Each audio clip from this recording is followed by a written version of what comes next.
Good morning বন্ধুরা, দেখুন কালকে রাত্রে রান্না হয়েছে। আজকে বিশ্বকর্মা পুজোর দিন রান্না, পুজোর উপলক্ষে খাওয়া দাওয়া আছে। তাই আমি রেডি হয়ে এই মায়ের বাড়িতে যাচ্ছি। একটাও রিক্সার রাস্তায় ছিল না, অবশেষে একটা রিক্সা পেয়েছি। এই রিক্সার মধ্যে উঠে এবার মায়ের বাড়ির দিকে যাচ্ছি।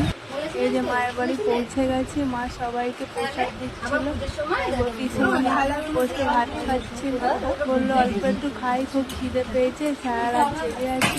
এই যে আমার ভাইয়ের বউ, ভাইয়ের মেয়ে দাঁড়িয়ে আছে। এই যে আমার দিদিরা এসছে।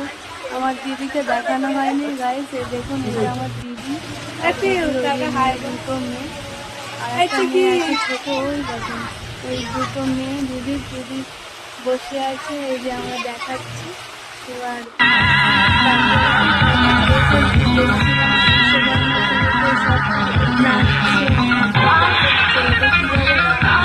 ওই দেখে আমার এত হাসি ছিল। তারপরে আমার দিদি সবাই যেতে যেতে সবাই খেতে বসে গেছে। এই যে মা সবাইকে বেড়ে বেড়ে দিচ্ছে, সবাই খাওয়া দাওয়া করছে। আমার ভাই বললো চল একটু ঘুরে আসি, বললে বাইক নিয়ে একটু ঘুরে এলাম। এই যে আমি লাস্টে অবশেষে খেতে বসেছি। এই যে খাওয়া দাওয়া সবার লাস্টে আমি আর টিয়া বসেছি, সবারই খাওয়া দাওয়া হয়ে গেছে। ওকে টাটা, ভালো থেকো তোমরা।